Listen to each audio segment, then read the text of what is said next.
So many people believe that communism kills Christianity or the church, or that the church can't thrive, or let's just use a different word, survive under communism, or let's just say a difficult environment. Hey guys, my name is Steve, and this is my channel, Enviado Global, where I talk about issues related to Christians, Christianity, the church around the world. And today I want to talk about communism and Christianity because I used to live in China. I used to live in a communist country. Now, I wouldn't want to live, I wouldn't choose, well, I guess I did choose to do it in a manner of speaking, but it's not my preferred choice to live in an environment that suppresses religious freedom on any level, okay? It's not my preferred way to live, but it's where I lived. And I'm proud I did it. I'm glad I did it. My family was with me. And honestly, it was a powerful 4 years that we lived there. But to go back to the question, can it survive or can it thrive? Well, let's look at the church in China and just see what happens. And I'm just going to look at it from a historical perspective and give you some of my thoughts. But to do that, we have to go back to 1949 when the Communist Party took over China, when they overthrew the government of the time and they became the ruling party, which is still in power today. Okay, so in 1949, there was roughly about 700,000 Christians in China. That was the estimate at the time. And from 1949 to 1979, it was a very difficult period for a lot of people, Christians included, and it wasn't just Christians that were experiencing difficulty, but for the sake of our talk, we're going to focus on them. This is the period that involved or included the Cultural Revolution, which was probably the worst period of that time, and a lot of bad stuff happened. And so during this period and up to 1979, a lot of Christians outside of China who were interested in China had a belief, an assumption that the current situation, the current environment of China was going to kill the church. Okay, they were going to walk in whenever it opened, and it was going to be nearly decimated, so to speak. And so when it opened in 1979 and people began to start coming in, and it took a couple of years to do some research, but in the very early 80s, it was discovered, okay, just on the church part, that it went from 700,000 in 1949 to 10 million in around let's just say 1980. So 31 years, 10 million Christians. I haven't even like figured out what the multiplication part of that is. But it was exponentially multiplying during very harsh conditions. Okay, now we got to fast forward again to about 2009 and 2010. So another 30 years. It goes from 10 million Christians, and this is where the numbers get probably fuzzier. Okay, so the official number around 2009, 2010 was 70 million Christians, okay? So that's an increase of 60 million.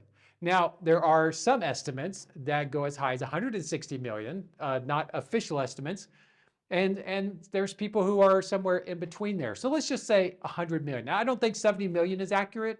I think that's just the official number, so to speak, or maybe the official number is lower.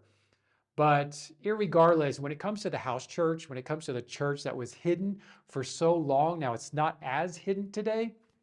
And definitely around 2010, it was definitely more, I wouldn't say open, but it was more visible than it used to be. But irregardless of whether it's considered underground, hidden, open, whatever, there was exponential growth for 60 years. And the growth is still happening. I don't know if it's happening at the same pace, but it's still happening.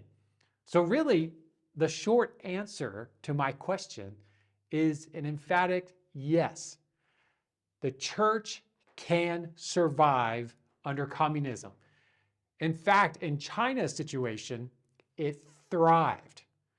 Okay, some people think, well, a lot of foreigners walked in and they influenced what was going on and they manipulated the numbers or the situation and caused the growth or forced conversions or whatever you want to say or whatever people want to argue illogically, I might say. because that's not the case. Okay, yes, foreigners went in, foreign missionaries went into China. But go back to the first 30 years, the 1949 to 1979, 1980 period. There were no foreign activities. There was no foreign involvement. There was no foreign missionaries. They were all kicked out. They were all banned. They were not there. Yet the church, on its own, by itself, completely hidden, in secret, underground, if you want to call it that, went from 700,000 to 10 million Christians, completely on its own, just with Bibles in hand, just with pastors, local indigenous pastors working, and Christians finding ways to share their faith with other people, their own countrymen within their own communities. It grew that much completely on its own. So it wasn't foreign involvement. It wasn't foreign interference. It was just a move of God. So how would I describe the church in China? And I think maybe I've already said it, or at least hinted at it, but I would call it resilient. I would describe it as a resilient group of people who are committed. One thing I learned about the Chinese church, about Christians in China, sometimes it takes them, just culturally speaking, more time than it might take us in the West to make a decision to pursue something. But once they pursue something, unlike us in the West, they don't give up on it. They have this innate ability to persevere through very difficult, through very hard times, which is evident between 1949 and 1979, just because of everything they went through, which included the Cultural Revolution. And if you don't know much about the Cultural Revolution, do some research on it. And yet the church thrived. They were resilient. When one problem happened, they pivot. And that's the thing. Even as I've watched them post all that, as I watched them in the early 2000s, for the next 20 years since my first time there in 2000, I constantly saw them facing problems and then pivoting. Okay, they didn't hold to of course they have traditions, but they didn't hold to things so tightly that I can't adjust when I need to adjust.